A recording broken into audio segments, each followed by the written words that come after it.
Guys, এখন আমরা সবজি বাজারে এসেছি বাজার করার জন্য। তো এখানে অনেক প্রকারের সবজি রয়েছে।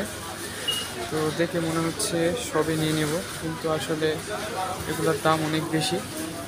এই যে করলা দেখতে পাচ্ছেন আপনারা, এটার দাম 10 টাকা 50 পয়সা। তারপরে এই যে এখানে রয়েছে এগুলো কি মিষ্টি কুমড়া মনে হয়। তারপরে যে এখানে বাংলাদেশি বিভিন্ন প্রকার সবজি রয়েছে, সিসিঙ্গা এটাকে বলে আমাদের এলাকার ভাষায়। যেখানে বিভিন্ন ফ্রুটস রয়েছে, কামরাঙ্গা। তারপরে এটা কি ফ্রুটস আমি জানি না যদিও। তারপরে এই যে এখানে কলা রয়েছে।